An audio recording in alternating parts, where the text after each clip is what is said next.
Olá, sejam bem-vindos à nossa terceira aula.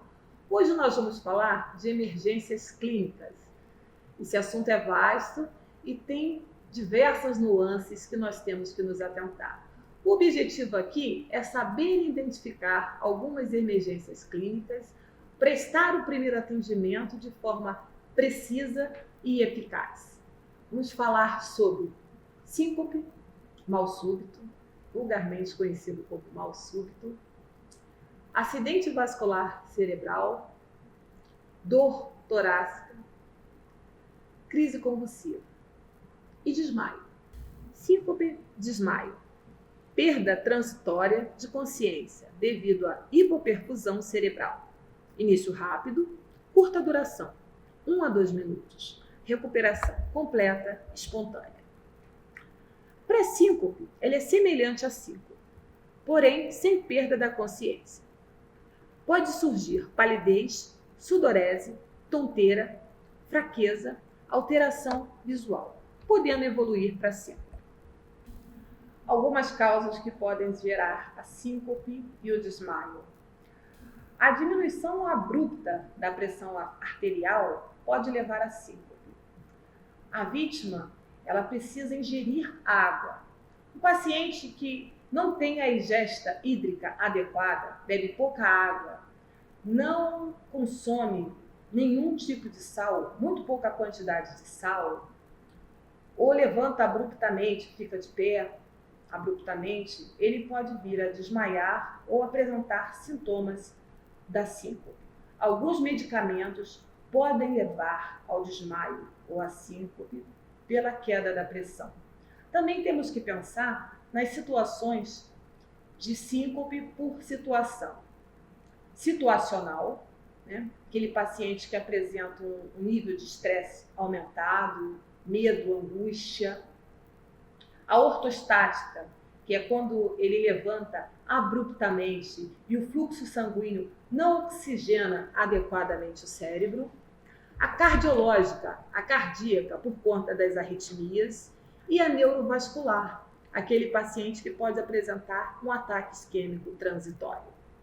Condutas básicas pré-síncope, para melhorar a pressão arterial e impedir o agravamento dessa vítima. Contrações isométricas e voluntárias dos membros superiores para gerar um aumento de pressão. Ou simplesmente pedir para que esse paciente deixe e elevar os membros inferiores. Elevando os membros inferiores, você permite que o fluxo sanguíneo oxigene o cérebro. Crise convulsiva. A crise convulsiva é uma descarga anormal dos neurônios, gerando movimentos involuntários no corpo do indivíduo. Há uma diferença entre crise convulsiva e epilepsia. Nem todo paciente que apresenta crise convulsiva, ele tem o diagnóstico de epilético, de epilepsia. Na realidade, diversos fatores podem levar à crise convulsiva. Abstinência alcoólica, diminuição da taxa de açúcar no sangue por hipoglicemia, diabetes mellitus, dieta, porque você tem restrição alimentar e com isso gera taxa de açúcar muito baixa, febre muito alta em crianças, o pico febril pode levar à crise convulsiva e acidentes automobilísticos. O trauma também pode levar à crise convulsiva. O epilético, a epilepsia, ela é diagnosticada e tratada adequadamente. A ausência da medicação em situações de doença pode gerar também a crise convulsiva.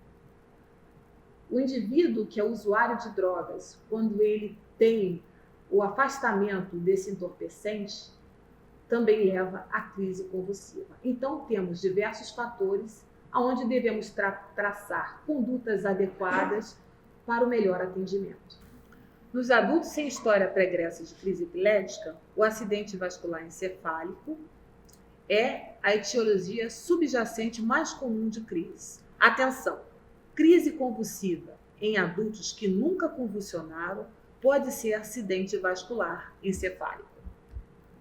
Algumas possíveis causas: hipoglicemia, diminuição da taxa de açúcar no sangue, acidente vascular encefálico, AVE, traumatismo crânioencefálico, TCE, algumas doenças. Algumas medicações podem causar a chance de uma crise. O excesso do álcool ou de drogas, abstinência alcoólica ou de entorpecentes e febre em crianças. A crise convulsiva tônico-clônico generalizada é a mais comumente conhecida, né? O paciente, ele apresenta crise convulsiva, fica inconsciente, rebaixa o nível de consciência e cai ao solo. Ele apresenta movimentos tônicos, a rigidez, e clônico, a musculatura apresenta movimentos involuntários. Também tem uma salivação excessiva. A cavidade oral apresenta muita cialorreia, muita saliva. E juntamente com isso, durante a movimentação, ele trinca os dentes. E com isso pode vir a morder a língua, sangrando a cavidade oral, apresentando algum nível de lesão. Além disso, ele ainda pode apresentar o relaxamento de esfíncter, né? Apresentando ali urina e fezes. Quando esse paciente retorna, essa crise é muito rápida. Nós devemos afastar os objetos pérfuro-cortantes, afastar os curiosos e proteger a cabeça da vítima. Na realidade, a gente não tem como impedir que essa vítima ela se debata. Ela realmente vai se debater. Mas eu posso impedir que essa cabeça bata no solo. Eu estou preservando ali a integridade do crânio. Então, eu protejo essa cabeça até que passe essa crise, que é rápida, alguns segundos, 1 a 2 minutos no máximo. E quando ele volta um pouco torporoso ainda, sem entender o que está acontecendo. Eu devo conversar com ele, já acionei lá no início o socorro e aguardo a chegada da ambulância. O que fazer durante a crise?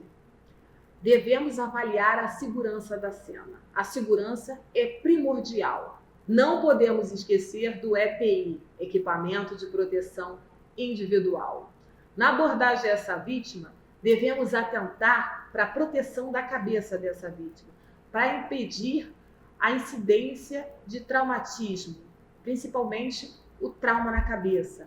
O corpo vai se debater, não tem como você impedir essa movimentação, mas eu posso sim afastar os pérfuros cortantes, afastar os curiosos e, durante a crise, proteger a cabeça.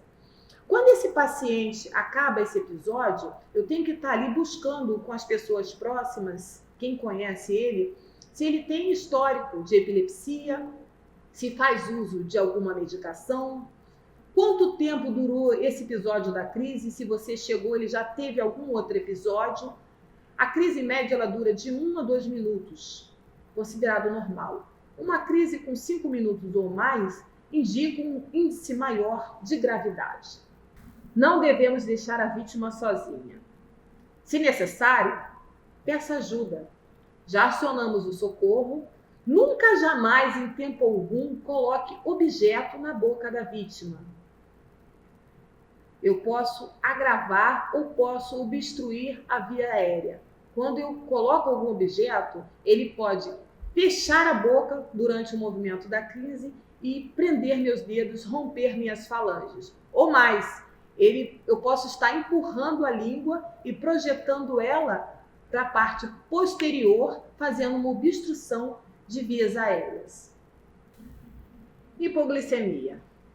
Acontece quando os níveis de açúcar, a taxa de açúcar, fica abaixo do normal no indivíduo. É muito comum em pacientes diabéticos, em pessoas que fazem dieta, restrição alimentar e superdosagem de insulina. Os sintomas incluem diaforese, que é a sudorese intensa, fome, fraqueza, tontura, tremores, ansiedade, convulsões, náuseas e vômito. Em alguns casos, as vítimas podem até apresentar sintomas semelhantes ao do AVC, acidente vascular cerebral, como visão embaçada, confusão ou fala arrastada. Quais são as condutas básicas?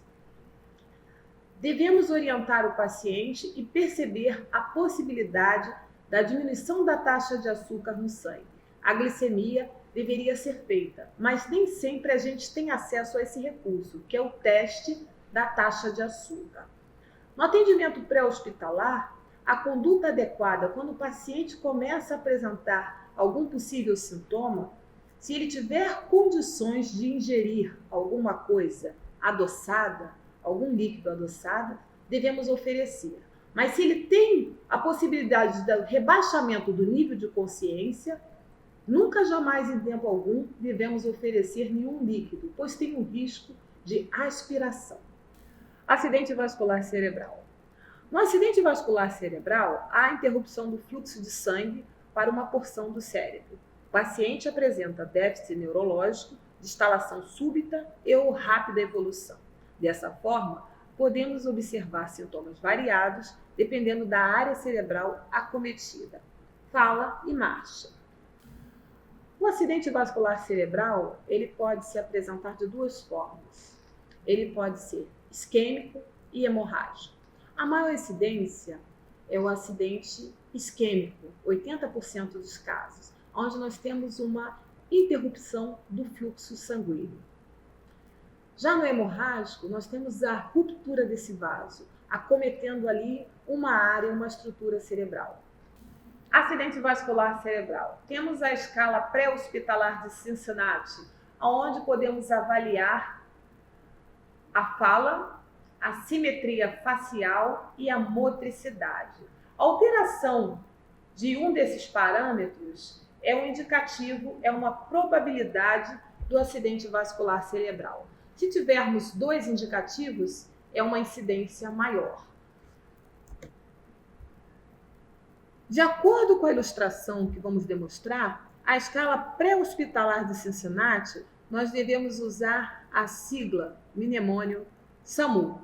Sorria, abrace, música e urgente. Sorria, você pede para o paciente sorrir.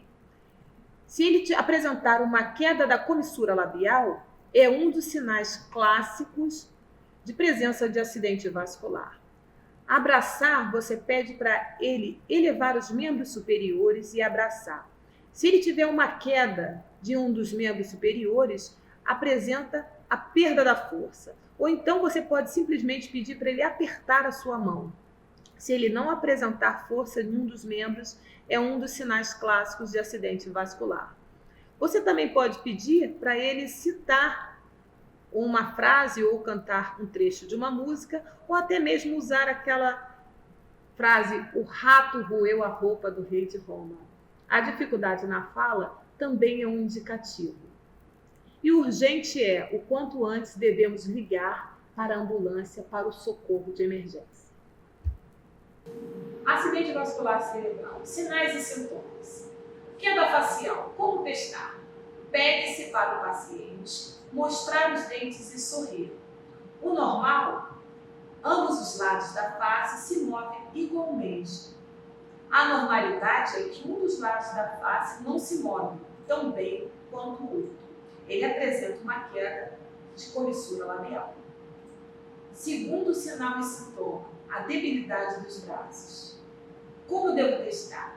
O paciente fecha os olhos e mantém os braços estendidos. O normal seria ambos os braços se movem igualmente ou não se movem. A normalidade, um braço não se move ou cai quando comparado ao outro. E por último, a fala normal. Como podemos testar? Pede-se para o paciente dizer: o rato roeu a roupa do rei de Roma. Usa as palavras corretas e a pronúncia clara. Isso é um sinal de normalidade. Agora, o anormal é quando ele pronuncia palavras ininteligíveis, usa palavras incorretas ou é incapaz de falar. Condutas básicas. Não ofereça comida ou bebida para esse paciente. Tem um risco de aspiração. A qualquer sinal de risco de acidente vascular cerebral, seja ele isquêmico ou hemorrágico, devemos encaminhá-lo quanto antes para o hospital. Esse paciente tem que ser avaliado no ambiente interhospitalar. No pré-hospitalar, não tem como fechar um diagnóstico preciso. Ele precisa passar por uma tomografia e ser avaliado adequadamente por um neurologista. Dor torácica, assunto extremamente importante. Devemos saber identificar sinais e sintomas. A dor torácica, ela não pode ser menosprezada. Ela pode surgir desde a cabeça, mandíbula, até o abdômen, né? Toda a extensão do tórax. O importante é observar os sinais e sintomas. Aquela dor em aperto no peito, aquela dor em garra, que pode estar irradiando para membros superiores, principalmente membro superior esquerdo. Eventualmente pode sentir dor nas costas. Todos esses sinais são indícios de possível dor torácica. O quanto antes essa vítima deve ser levada para o hospital. É importante que esse paciente ele não faça esforço. E quando ele é encaminhado, devemos colher no hospital enzimas cardíacas, deve ser rodado um eletro e ser feito um raio-x de tórax. Importante, devemos observar o uso de medicamentos e histórico de patologias pregressas. A dor torácica é um sintoma que necessita de avaliação rápida e cuidadosa pelos socorristas. Condutas básicas: não realizar nenhum tipo de esforço físico, subir, descer escadas, caminhar o mínimo possível. Encaminhe a pessoa urgentemente para o hospital. Atentar para o horário do início dos sintomas. Nossas referências: Manual de Socorrista Militar do CBMERG. A aula de hoje foram assuntos de extrema importância e aguardo vocês no próximo encontro. Obrigada.